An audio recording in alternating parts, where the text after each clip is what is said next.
Good morning. We are here for the daily drop-in every single morning, Monday through Friday at 7 a.m. Eastern. The Teach Better team goes live and we get to talk shop. You guys already know how this works. We have a theme every single week trying to talk shop around relevant hot topics to support you heading back into the classroom. I am with the amazing Megan. I am so excited that you're live with me. I feel like I've been looking forward to this all week to just obviously to talk shop, but kind of like to catch up because I haven't talked to you much. And you've gone through a ton of transition. You're back in the classroom. We have a ton to talk about. You guys already know how this works. Obviously, we just pop in live. Make sure that you have your full cup of coffee. Feel free to listen to us while you're getting ready for the day or driving to work. We're here to support you any way we can, but we'll be right back. We have some good news coming your way. There's a lot to celebrate today. And then we'll dive into our theme this week, which is all about building authentic relationships. So let's get started.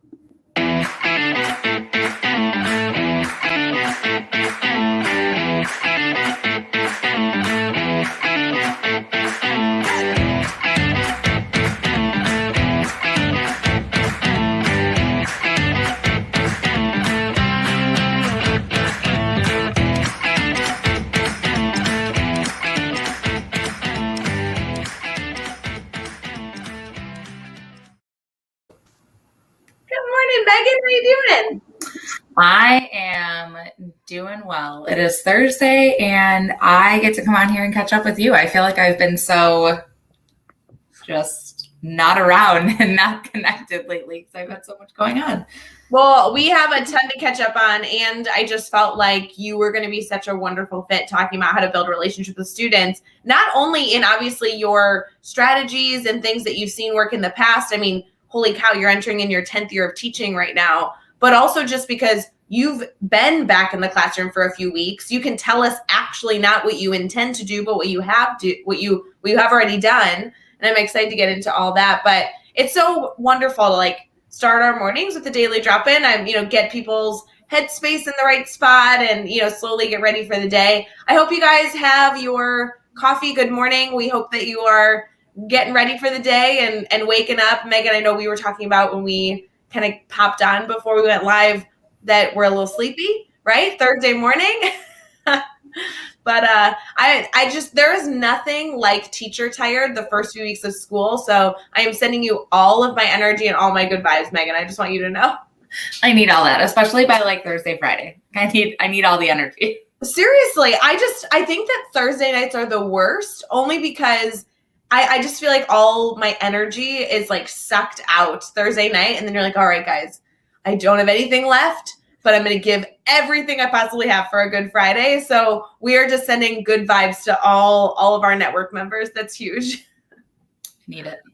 Megan, you've been a part of the team forever. I don't actually remember a time when we had the Teach Better team without you a part of it, to be completely honest. But in case somebody is new to the family, maybe hasn't connected with you yet, and you have a new role. So tell us a little bit about not only what you do with students, but then also what you do with the team. Yeah, so I am now Megan Hosey, but was Megan Deegan.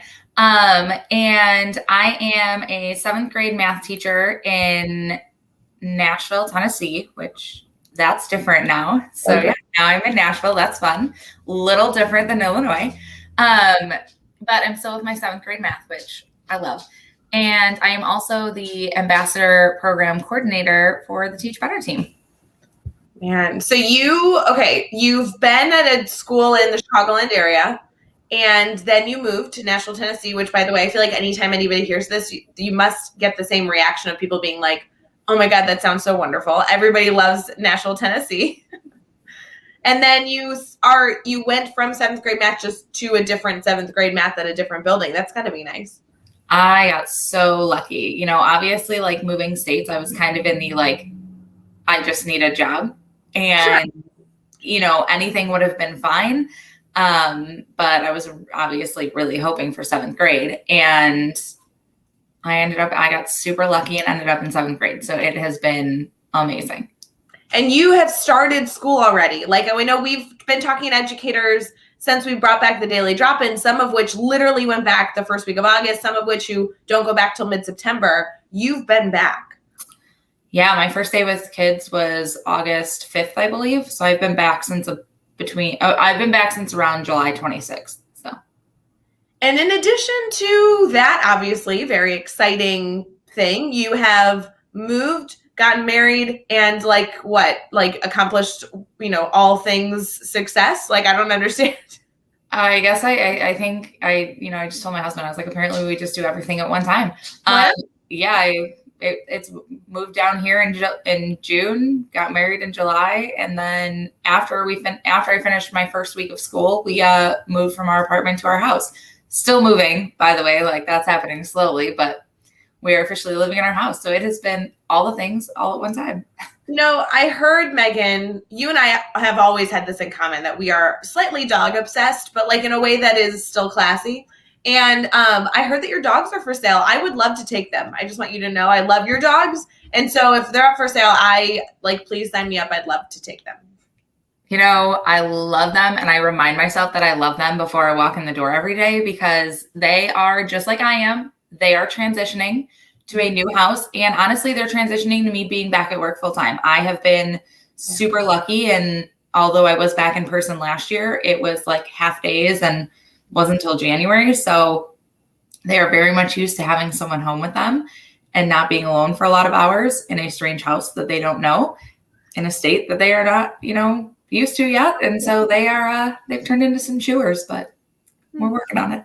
Well, I do want to just send a service announcement. The dogs aren't actually for sale, but I feel like for the right price, I could convince you that I deserve them to come to my house. So I'm going to start a bidding war with anybody in the comments. If you want to compete with me, I'm in. Otherwise, I love your puppies. I love that you and I have a little bit of a problem with how much we adore our dogs. So these are good things, Megan. This is all good things. Everything just needs to get settled is what I'm hearing. Like, people just need to settle in. New environment, new school year, new home. The puppies will adapt. Yes, they will. I hope so. Come back to me in a month, and they might.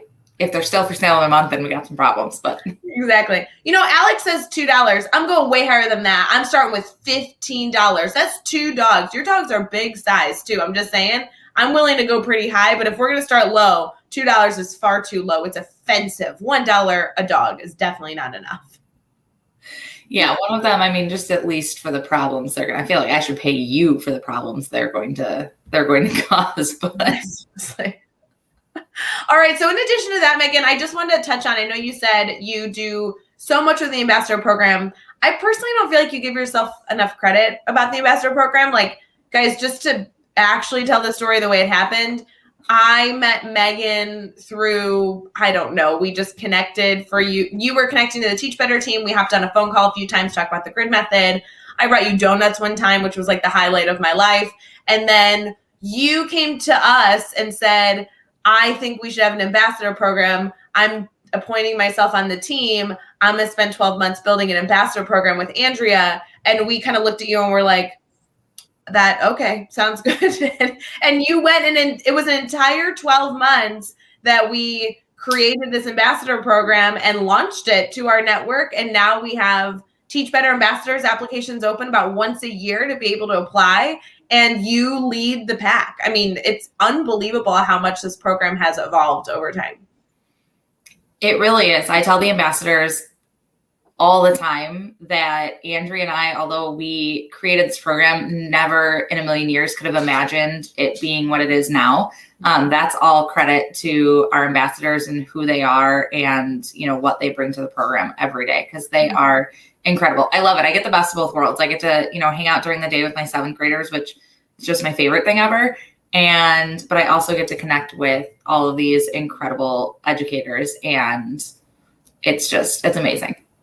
We have a lot of ambassadors right now commenting with their love in the chats. We are streaming right now on Facebook, YouTube, Twitter, and Twitch, or you might be listening to this after the fact on Teach Better Talk podcast. But I love the comments coming through of people interacting. We always have ambassadors that show up for us. It's so stinking fun. And that program isn't just, the opportunity to be able to say you're a Teach Better ambassador. But Megan, there's so many pieces that you and Andrea have worked to incorporate. There's tracking pages, you earn points, there's prizes that are constantly being given away. There are discounts on professional development.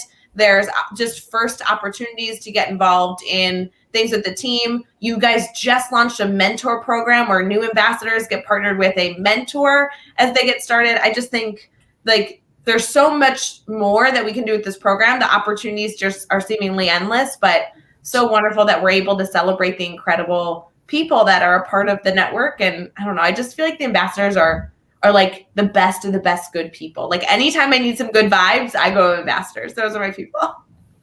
Absolutely. They are literally incredible. It's always, and it's such a great group too, because it's such a collective group and so many different perspectives.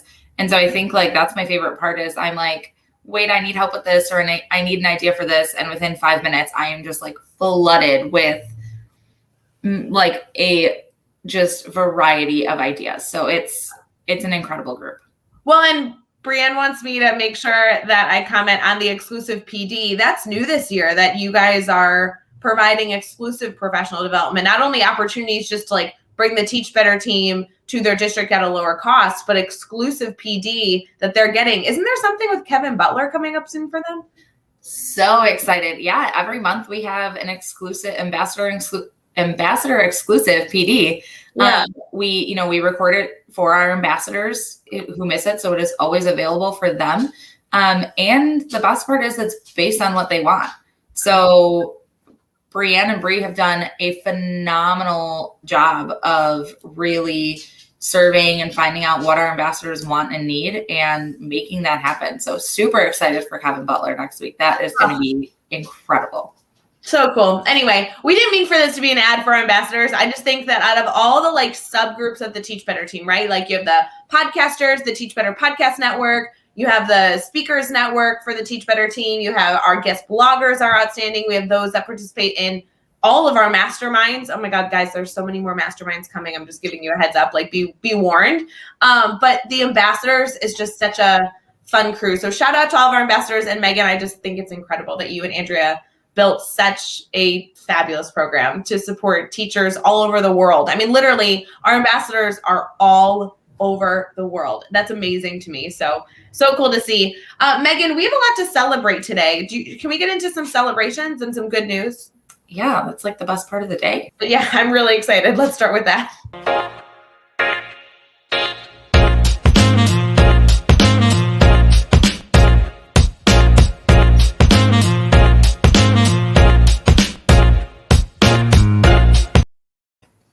All right, we have some ambassadors in the comments that are looking for some action to be happening this morning in the comments. So if you're live with us right now, put your finger over the cursor or, move the mouse pad, however you're watching this. We are looking for the ambassadors to share other ways that they're involved in the team. We have a lot of overlap in just not even ambassadors, but people that are involved with the team sometimes are involved in multiple ways, right? They guest blog with us and they also are a podcaster, or maybe they're a podcaster, but they also participate in a mastermind. Yeah, let us know. You're getting a lot of love in the comments though, Megan, that you're kind of like the best leader with Andrea. So just saying, that doesn't surprise me. They make it easy. So. Okay, I'm refusing to put my coffee down this morning because I just need like 4 more of these. But I won't lie, Megan. Every single day, I get this beautiful sheet of paper from Rachel. Shout out to Rachel on the Teach Better team. And I asked her, I was like, can you give me goofy holidays, serious holidays, all things that we can kind of find something to celebrate every single day? And she kind of went like obnoxiously above and beyond, right? She gave me a list of like 5 things every day that exist. I'm like, okay. So I've been choosing one, like yesterday, National Fajita Day, always a good celebration, right? Today though, I couldn't limit them. We have to celebrate everything that today is. There's too many good ones. I can't just pick one. I like it. Celebrate it all. So first one, Aviation Day, always a good thing. We also have World Photography Day. I'm kind of a sucker for like art and photography. So I will be all over Instagram and Pinterest today, soaking up and celebrating World Photography Day. It's also World Humanitarian Day. Always a good thing. Love that is something that we can celebrate today. And then maybe most importantly, and I don't want to belittle the others because they're all so great, but today's National Potato Day, and I just feel like that's a huge deal. It's a huge deal. That's like one of my just food groups by itself. I consider French fries their own food group, much less, to be included in the other avenues of potato. I just really feel like today is something we're celebrating. We had a huge conversation with Hunter yesterday about how to celebrate National Fajita Day. I feel like Potato Day has the same excitement and cause for celebration. Yeah, again, I just love potatoes in general, any of them and all of them. I'm just thinking of all the ways I can incorporate potatoes now into my day. I was gonna say, do you have plans for like lunch or dinner? Can we throw some potatoes in there? I mean, ironically, I could be wrong, but I think I'm having for lunch. I had Olive Garden last night, so I think I'm having some chicken and gnocchi soup, and like gnocchi counts as potato, right? Yeah, gnocchi's typically made of potato, isn't it? That makes sense. Perfect. There you go. It's already in my lunch, and Yes. I could definitely incorporate them into my dinner. So I love it. Good. Bree is commenting that she prefers sweet potatoes. It's okay, Bree. You can be wrong every so often. That's no big deal. We appreciate you. No, I like sweet potatoes. You cannot beat a French fry. Like, you want to put sweet potatoes up against like mashed potatoes? Fine, maybe. But you can't compete against a French fry. I just think we should all have a French fry today. That seems like, do you think there's a National French Fry Day? I'm like almost positive there's got to be a National French Fry Day, which I feel like needs to be like something we celebrate more. So like we need to figure out when that is, and that's a big deal. Somebody needs to Google it. I know you guys can multitask. Somebody go Google when National French Fry Day is. For potato, I guess we'll offer a variety of options, right? The gnocchi is a great choice. Mashed potatoes are always good. All right. If there's a National French Fry Day that we can celebrate exclusively, then I will be more versatile for the potato day. Bree says it's July 13th. Are you sure? Is it July 13th? That's awesome. Becky is giving a shout out to her fellow Irish Americans that are celebrating National Potato Day. Woohoo. I love it. Sorry, Van. We didn't mean to make you hungry. Van's saying that we're making him hungry. Sorry. Can I also share that I have a health assessment today for like my insurance or whatever. So I have to fast until 11 a.m. So like, I feel like I'm hungry. I feel bad for my first two classes because I'm going to be hangry by then. I'm so sorry. Yeah, because you will have taught all morning and then have to go do that, right?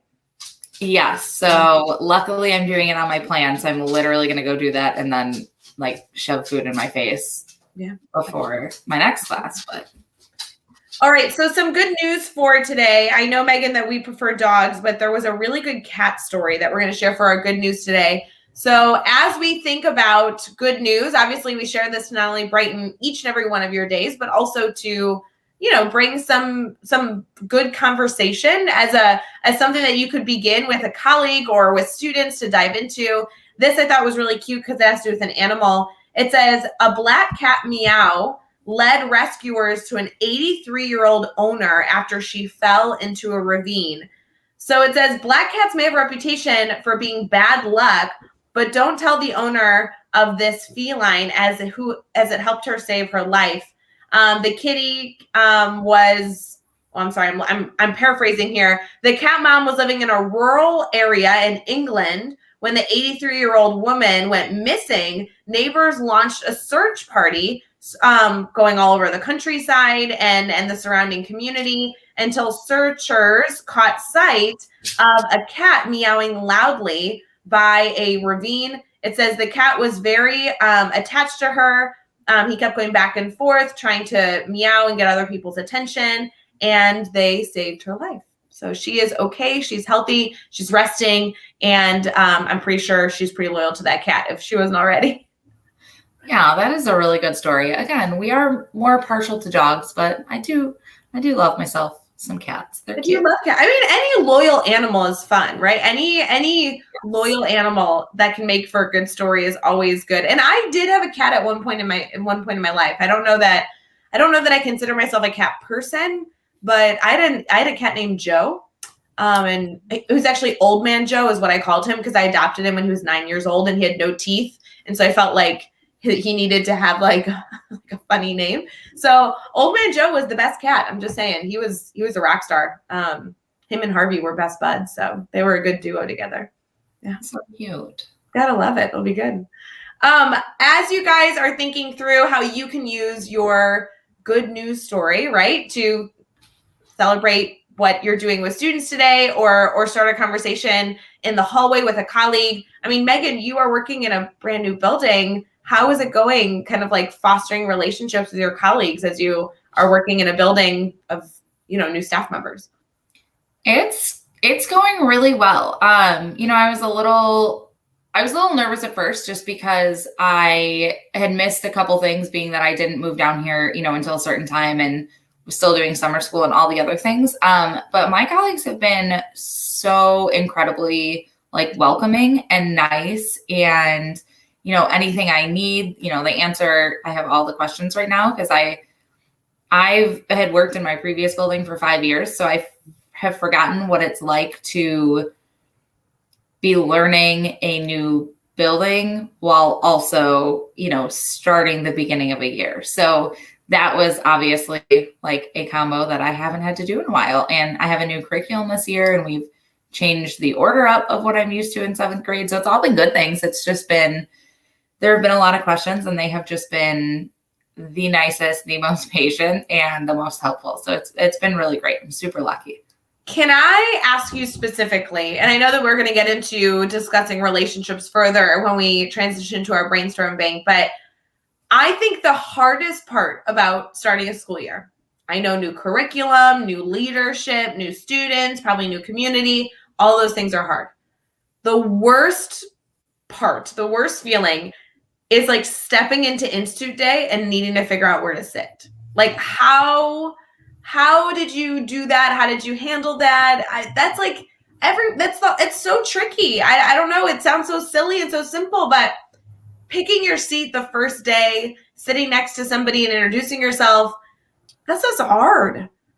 So I actually got super lucky in that aspect. And it was like, when I think about this now, I think that it's a great way to take the pressure off of that. So my admin actually put together, so we had 3 Institute days. And my admin put together a Edge Olympics. And so each department was a color. Mm-hmm. And so the math department was red, and they had, the department lead for each team really took the lead and reached out. I mean, they had reached out to me and were like, so what size shirt are you? And they had red shirts. It was really cute, total math nerdy, but mine was the square root of 49 because I teach 7th grade. But it was actually kind of cool too, because then I was looking at the other math teachers and I was like, oh, okay, so you teach 6th grade, you teach 8th grade. So that was super helpful. Yeah. But I didn't have to figure out where to sit because they had breakfast in the morning, and I just kind of sat with some of the newer teachers that I had met at New Teacher. And then it was okay, your team is gonna gather now. And my team was here's a poster, here's a flag, we went in and the library was decorated. So the entire math team was sitting together. So I felt like that took a lot of pressure off of it, because they were just no, we're all sitting together as a team. This is just what we're doing. So. Right. And you're not only looking at, you making the effort to meet someone new, but the environment being set up for you to feel comfortable. I mean, even just the visuals of knowing that you're with the red group, right? Or having the things on the shirt so you don't have to go to somebody and have to remember, what do you teach? What grade level? I mean, being able to figure that out through a fun math equation, those are so simple little steps that you can take the first day, the first week, at the first professional development, even if it's halfway through the year, to help people feel comfortable, putting them in groups before they even have the opportunity to kind of determine where they're sitting. I mean, that's a great avenue to set them up for success. Yeah, it was really nice. And it was, they started us out with a challenge right away. So it was kind of, we didn't have, there was no time to really stop and think about a lot of things. It was okay, you're doing this challenge with your team, good luck, so yeah. It was fun. Oh, I love that. You guys, we're going to transition into our brainstorm bank. so we can continue to have discussion around relationships. Our entire week is focused on relationships, and not only the concept, yes, we know relationships are first and foremost as we enter back into the classroom, but we want to make sure we give you strategies, activities, ideas for what you can do to not only build relationships with your students and your stakeholders, but also your colleagues and your leadership and everything in between. So we'll be right back as we transition into our brainstorm bank. Get your questions ready.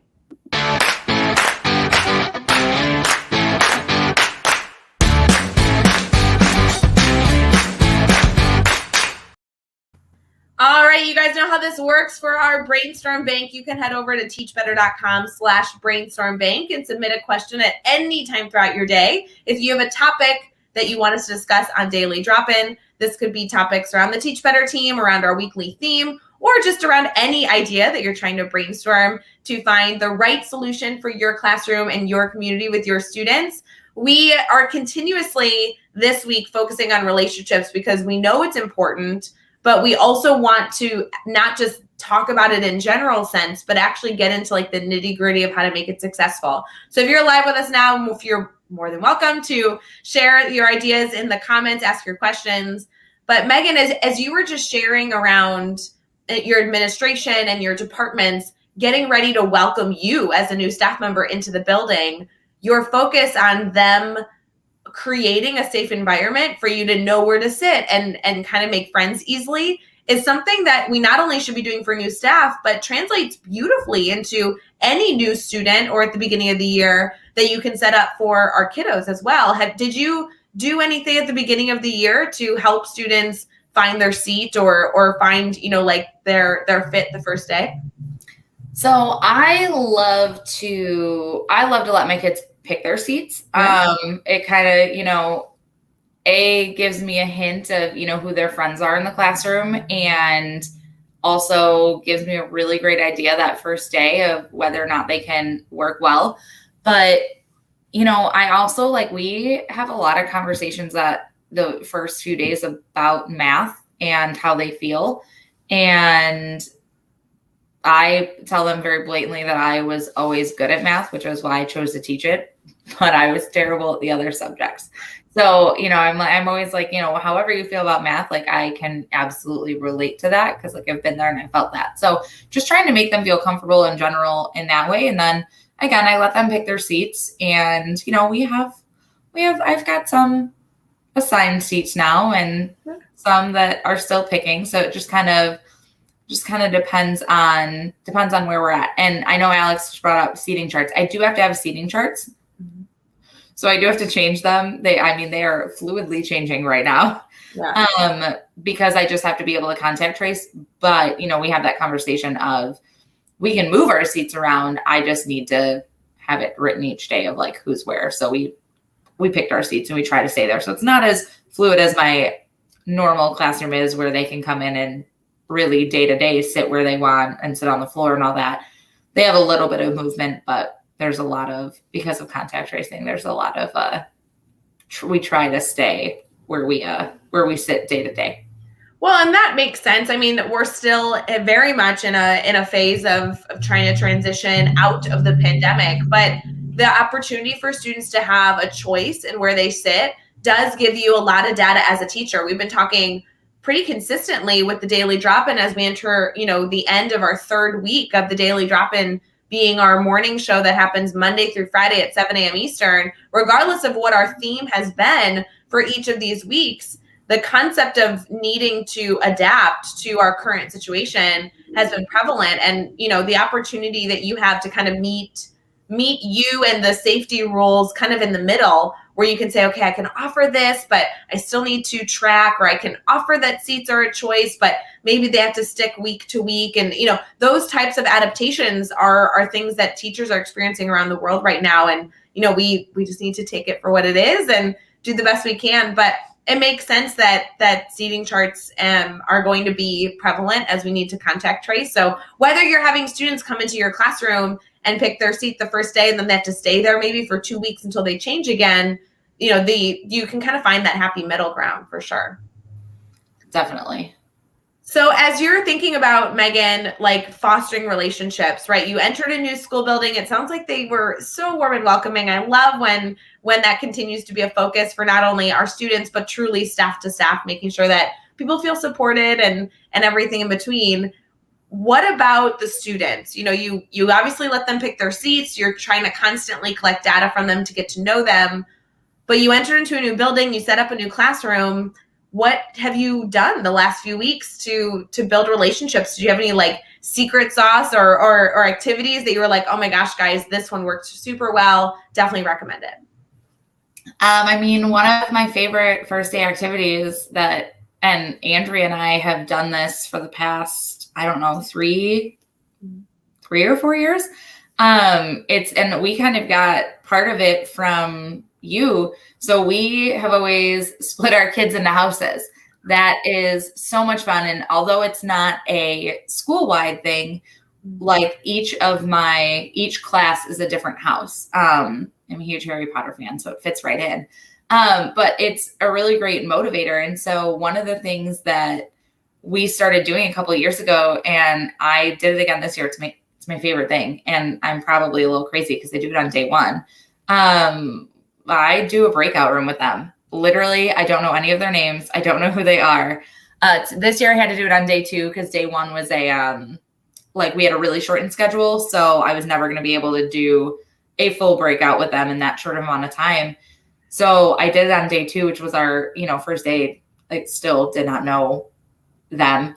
And yeah, they work in their groups and they break out into their houses to figure out what house they're in. So it's super fun. I redid questions I did like a just general math question that was multiplication.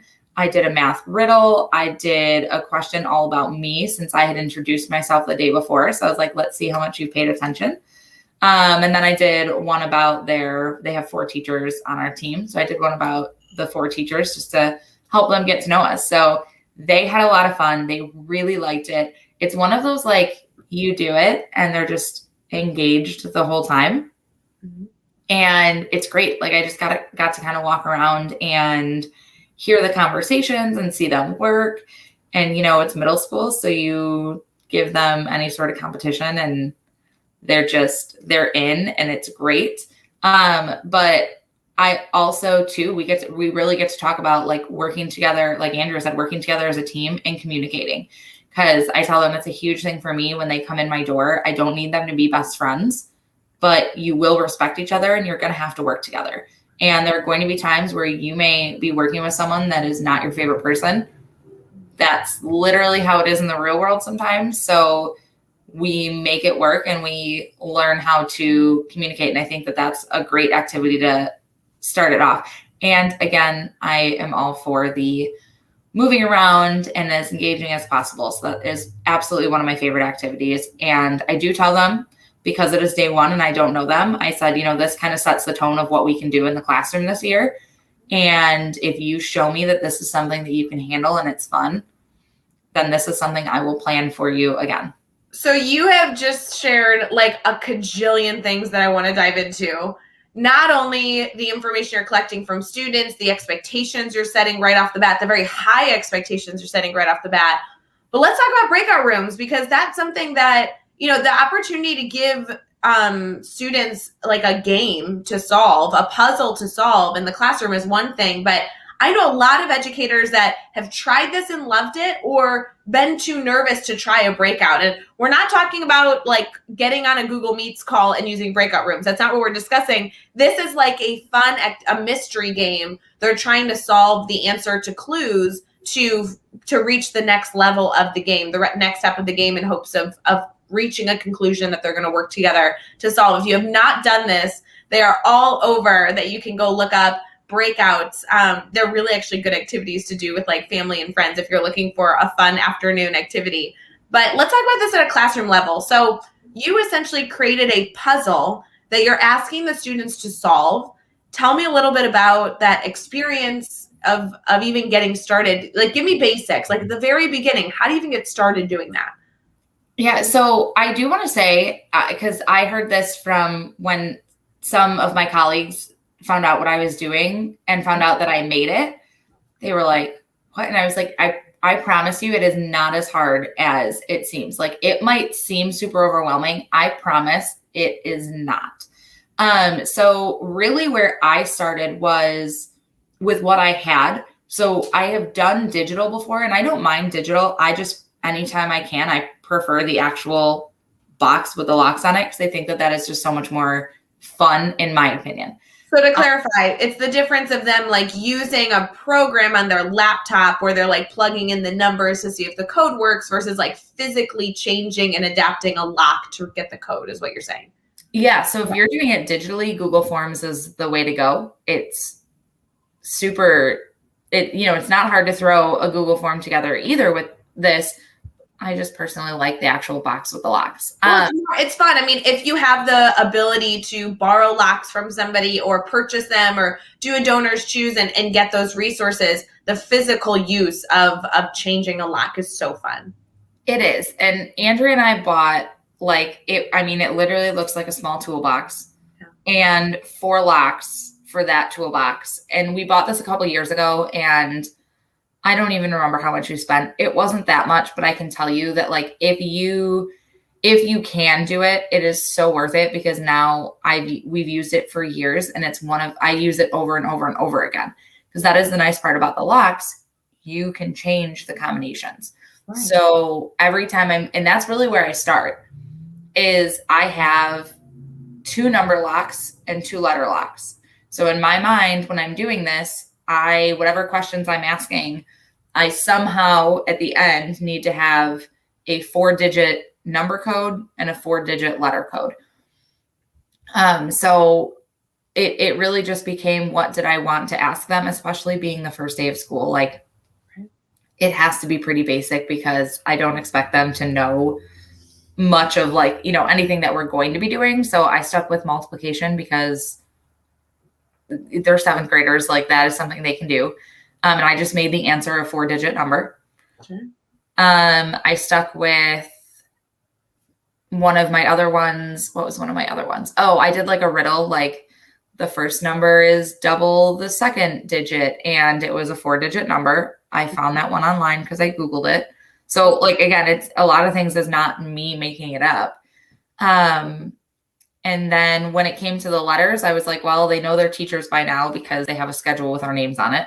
Mm-hmm. So I just and mine was super simple. I said, like, who is your math teacher?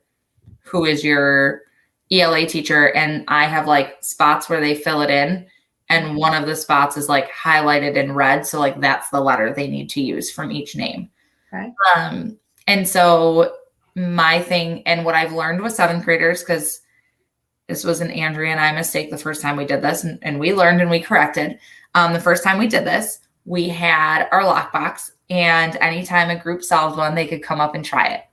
And so before we knew it, we had like 7 groups, and we had 28 kids all trying to work on one lockbox. This was pre-COVID, thank goodness. But we were like, this is not really great. And we weren't going to go buy a bunch of boxes and locks.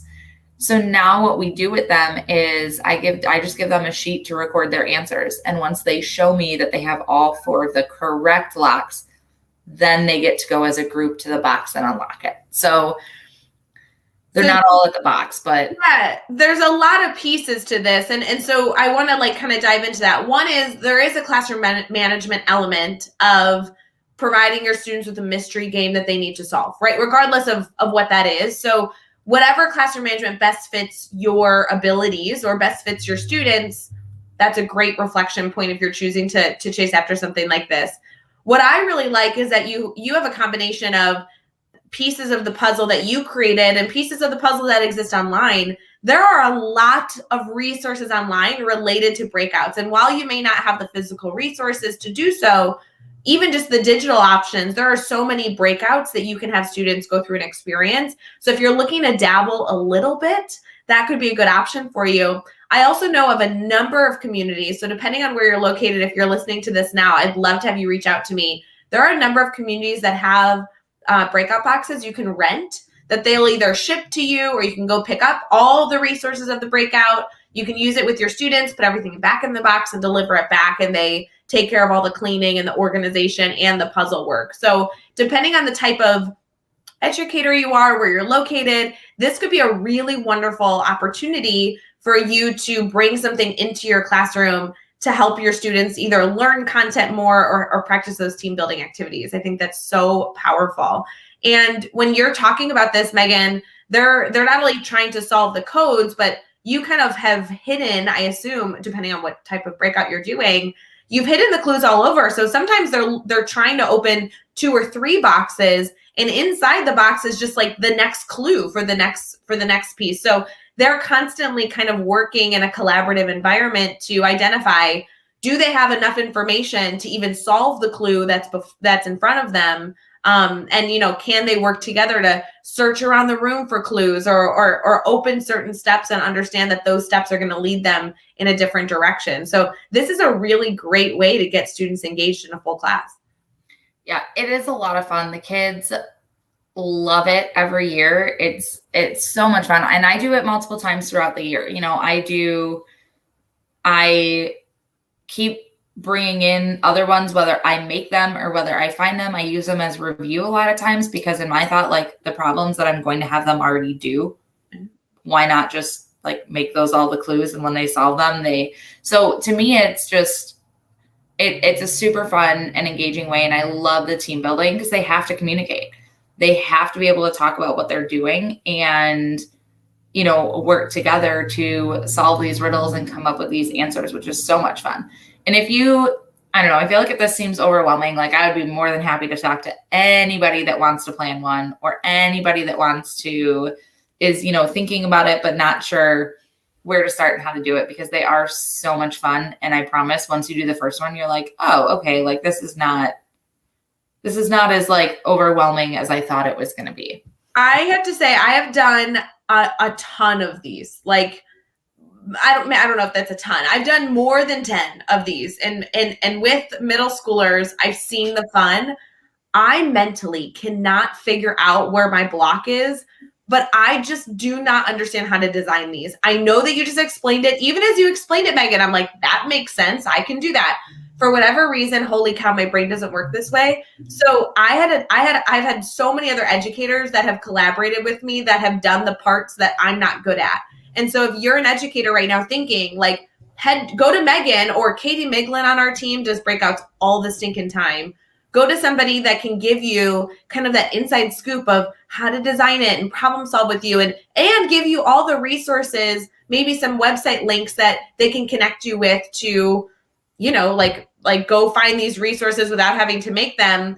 I would love to talk to you about classroom management or some other pieces of it that I also really enjoy. But holy cow, these puzzles are so much fun, but my brain hurts every time. And I just like laugh through it with the students because I'm so stinking confused.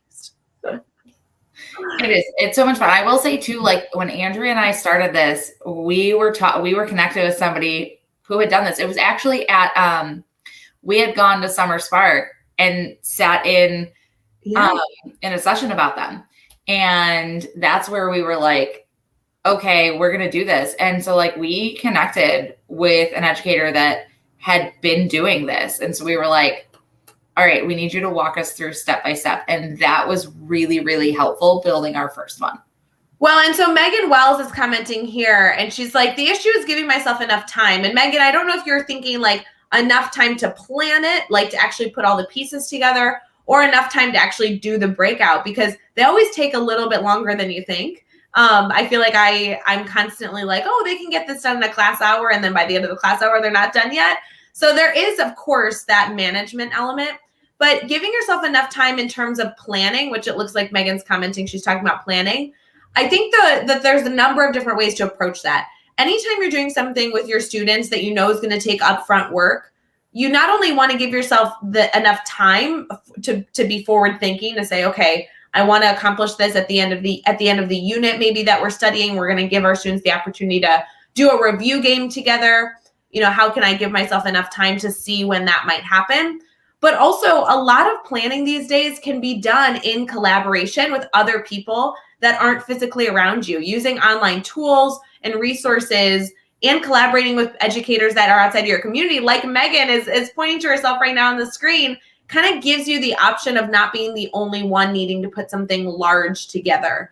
I think that's kind of the fun part of, regardless of what you teach, but choosing to be a connected educator where it might take you a long time to plan. Is there somebody that maybe already has half of it done because they teach similar content or have a similar passion area that you want to bring to your students? So really think about who you're connected to and how they can help you be successful as well. I won't lie. I have not done a breakout myself in ages. I think we all should do a breakout together somehow. Like, how do we make that happen? We should do like a Teach Better team breakout because that would just be fun. I know. And like we've done even like we do a monthly get together with members of the Teach Better team that is virtual because we're obviously located all across North America. And I don't know how we do it. Like we have a hangout on Friday. Like, can we do? We just go into like you just do like breakout rooms, and that would be like their teams, and then it could be a Google form. Well, it's like what we did. We did do it for a Facebook group get together, right? Becky, where are you at? Becky. I know. Becky Thal, are you with us right now? We need you to, she's in the comments, or she was earlier. Yeah. We did a Facebook exclusive event. If you guys are not a part of our Facebook group, go to teachbettergroup.com and you can join. The only like parameters that you're an educator. So trust me, if you're listening right now at 6:45 Central Time, you're an educator. But we did it during the popcorn hangout, didn't we? Like where people got together and we did a breakout. Yes, and it was super funny because I was just talking to Becky like 2 days ago, and she said something about like my breakout planning partner or something. So Becky, I think that we need to plan another get together. Well, we can make it exclusive to the Facebook event only if all of you go join the Facebook group because we want you all right now to be a part of this. But we could do another one and we could model a breakout. We could even utilize some like basic stuff in terms of like content, like incorporate math, incorporate some skills with that they might use in the classroom to like model how you can blend in the content. I think that would be cool. Absolutely. I am all for that. All right, we're going to figure this out, guys. This will be fun. Anywho, more importantly, related back to our theme of relationships, what a perfect example, Megan. I don't know that you did this intentionally, but we're talking about the opportunity to build relationships and like this tactical strategies somebody can go take right now and go apply.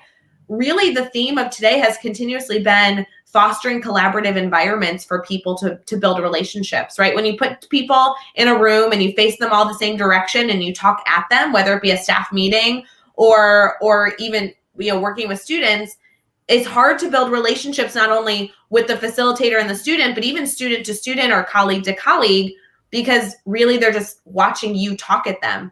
What you've displayed in the past hour of our daily drop-in discussion is how your staff and how you have fostered this environment in your classroom of getting people up and moving and talking. And that is one of the easiest ways to get those relationships started. So I love that you created this theme, Megan. Was that all planned? Did you do this intentionally? Of course. Of course.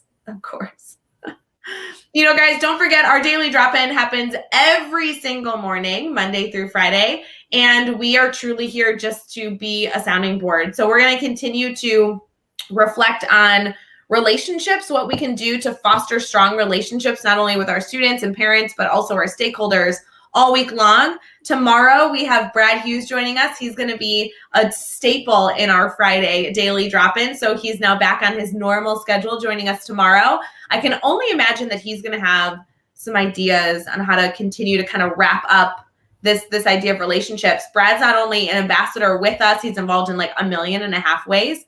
But he also is an elementary principal, and I feel like they are rock stars at making sure those relationships are strong and warm. They really are. He's going to be incredible, and he's going to have a lot of great insight. Yes. Before we transition, Megan, I know that you have a full school day ahead of you and a lot of other pieces in your busy schedule. But do you mind if we highlight preview a little bit of what next week's going to look like? Absolutely. All right. So next week is going to be a doozy. I know I said that we had Brad Hughes tomorrow. That will close out our week. We'll continue to foster that conversation on relationships and obviously anything else that you guys need. We are popping into a full weekend, and then we are getting into kind of some tips and tricks on how to start and end your day. So we're talking about like bookends to your day. The reason we thought this was relevant is because we know a lot of you have already gotten in the swing of working with students And I know the secret that all of your routines are going out the window. You guys are snoozing your alarms. You're staying late at school. You are swamped with your to-do list. And you know that all those routines go away, even though they are what's best for you. So we're going to be diving into how to start your morning strong and how to end your afternoon strong so that you are not only taking care of yourself, but you're getting those reminders of those practices not to let go of, even when you're really busy. Megan, have you found, you've been in classroom for 2 weeks so far this year, are you like dropping the ball on getting 8 hours of sleep and all that stuff that you know you should be doing? Yeah, those of you that like know me know that I love to work out, and I don't think I've worked out in like a month. And it's mentally, it shows. But you know, it's just, we talked about this before we came on. I've literally never, it's been a while since I have felt this overwhelmed all the time. But I will say too, a realization that I had, because I was like, every time I cross something off my to-do list, I feel like I have to add 5 more things. It's a combination of just being new to my district and having a new set of curriculum. I know my 7th grade curriculum, taught it a million times, but now it's in a different order and it's new for everyone, thankfully. So I'm not the only one in that boat. But I think last week was my first full week with kids. I was putting a lot of pressure on myself. I was like, this is year 10. I know I'm in a new school, but why am I feeling this way? Like, I should not feel this overwhelmed. And after hearing a couple of my colleagues last week, it was like last Friday, and they were like, thank goodness it's Friday. Like, this has just been a week. And I'm like, I'm not the only one feeling this way. Like, this is just the beginning of a school year. And this is the beginning of a school year where we didn't have this last year, most of us. So there is so much going on. You know, we're still in a pandemic. I still am left and right getting kids to need to be on Google Meet because there's quarantining. So, you know, it happens. And so I'm super excited to listen next week because I need to figure out how to get myself back on my routine. I know I'm a little intimidated by this list because I don't know that I have good morning and afternoon routines. And so I'm always interested when people tell me what I should be doing and actually if it will fit into my day-to-day schedule. Jeff Gargas is obviously kicking us off Monday morning. That's pretty typical that Jeff Gargas is a part of our Mondays. And I assume that he's going to get into let's make some predictions, Megan. Jeff is going to give suggestions on morning routine for sure. He has a terrible night routine, by the way. If you're listening now, you should bombard him with night questions because he's awful. So that would be a good way to get him. I'm guessing he's going to focus on like goal setting in the morning and drinking water. That's my prediction. That's always his go-to. Yep. All right. So Tuesday is then with, shocker, Lindsay Titus. Okay. You know that she's going to be focusing on morning routines, although I don't know if I've heard her evening routine suggestions. Maybe we'll push her on that a little bit. But she is all about setting your morning routine. I am making a prediction that Shouldville is going to come up and that she's going to focus in one of my favorite areas that I've heard her speak in designing your morning routine to serve you, not to serve somebody else. I think that is going to be the theme. That's my prediction. Wednesday, terrible idea. Wednesday is going to be with Dr. Brian Zwemke. He's a principal at a high school. And I'm making a prediction, guys. He's obsessed with his Peloton. I'm guessing that that's going to come up. But I don't know that he has an evening routine either. So all these people, I only know their morning routines. Why is that? I think, you know what? I think it is that, I know so many people's morning routines because I see it on Instagram in the morning. Oh. And I think that that's like really shared because that's like starting your day off right. Right. And I think that they do have afternoon routines, but my guess is that a lot of their afternoon routines kind of change depending on how their day goes. Like some days you just need more of something than others. And so I think the afternoon is a little bit more fluid, probably based on like where you're at and what your need is that day. Right. It could also be like days of the week that are different, right? Like Tuesday, you're taking your daughter to dance class, but Wednesday you're going to a church youth group activity, right? Like, so that might also change your afternoon. That'll be good to dive into. Thursday, we are live with, Mike. Mike's coming live with us. So he's going to be able to share. I don't know anything about Mike's morning or afternoon routine. So that will be so fun. And then we'll end that Friday with Brad, which I can only imagine Brad has something crazy he does in the morning and afternoon because he is always full of energy. So I can only imagine the suggestions that are going to come next week with that topic. Megan, thank you so much for joining Daily Drop-In this morning. I know that we're live every single morning, Monday through Friday, on Facebook, YouTube, Twitter, and Twitch at 7 a.m. Eastern. It was really early for us, but it was super fun to catch up with you. I know. It was so much fun. It was so great to be here and see everybody in the comments. I love this.